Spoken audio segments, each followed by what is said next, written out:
কোনো মহল জাতীয় নির্বাচনকে বিলম্বিত করতে চাইছে কিনা তা নিয়ে সতর্ক থাকার আহ্বান জানিয়েছেন বিএনপির ভারপ্রাপ্ত চেয়ারম্যান তারেক রহমান।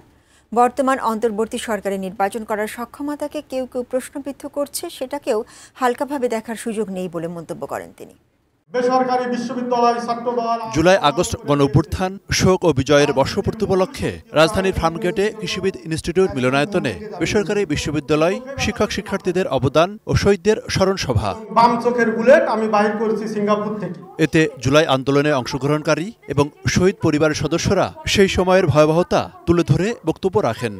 যারা গুলি করেছিল, আমরা আসলে তাদের ফেসগুলো, সেই কালপ্রিটগুলোকে দেখতে চাই। ড্রোন শট থেকেও যেটা গান শুটারের রোগী কোনোভাবে আমাদের এখানে ভর্তি করা যাবে না, এটা আমাদের সরকারিভাবে নিষেধ করে দিয়েছে। আমরা যদি কাউকে এখানে ভর্তি নিই, আমাদের হয়তো হসপিটাল বন্ধ করি। প্রধান অতিথির বক্তব্যে বিএনপির ভারপ্রাপ্ত চেয়ারম্যান তারেক রহমান ফ্যাসিস্ট পতনের আন্দোলনে যারা রাজপথে তাজা রক্ত ঢেলে দিয়েছেন তাদের অবদান স্মরণ করেন। বিএনপি সহ দেশের সকল গণতান্ত্রিক দলগুলোর পরিকল্পনা এবং কৌশল অবলম্বন করেছিল দল। এ সময় তিনি বলেন, ভোটের মাধ্যমে জনগণের রাজনৈতিক অধিকার ও ক্ষমতা নিশ্চিত করা না গেলে কোনো আইনই শেষ পর্যন্ত কাজে লাগবে না। নির্বাচনের মাধ্যমে জনগণের রাজনৈতিক অধিকার প্রতিষ্ঠা, প্রয়োগ এবং চর্চার কোনোই বিকল্প নেই। সাম্প্রতিক সময়ে দেশের কিছু ঘটনার পরিপ্রেক্ষিতে অন্তর্বর্তী সরকারের সক্ষমতাকে কেউ প্রশ্নবিদ্ধ করছে কিনা তা নিয়ে জনগণের মধ্যে প্রশ্ন আছে বলেও মন্তব্য করেন তারেক রহমান। অন্তর্বর্তীকালীন সরকারের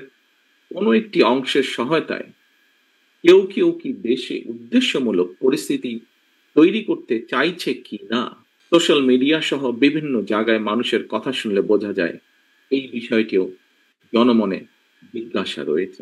অন্তর্বর্তীকালীন সরকারের পক্ষে ঔদ নির্বাচন অনুষ্ঠান সম্ভব কিনা কোনো মহল থেকে এমন ধরনের প্রশ্ন উত্থাপন বিচ্ছিন্ন বক্তব্য হিসেবে বোধহয় দেখার আজ কোনো সুযোগ নেই। সব মশার বিরুদ্ধে সুরক্ষা দিতে এলো বসুন্ধরা এক্সট্রিম অ্যারোসল, মশার বিরুদ্ধে এক্সট্রিম সুরক্ষা। পরিস্থিতি নিয়ন্ত্রণে আরো বেশি সাহসী ভূমিকা রাখতে অন্তর্বর্তী সরকারের প্রতি আহ্বান জানান তিনি। জাতীয় নির্বাচন অনুষ্ঠান নিয়ে কেউ সময় ক্ষেপণ করতে চাইছে কিনা এ ব্যাপারেও সজাগ দৃষ্টি রাখার জন্য আমি জনগণের প্রতি, গণতান্ত্রিক রাজনৈতিক দলগুলোর প্রতি, আন্দোলনরত দলগুলোর প্রতি, সকলের প্রতি জানাই আহ্বান। মনিরুল ইসলাম মিন্টু, এটি নিউজ, ঢাকা।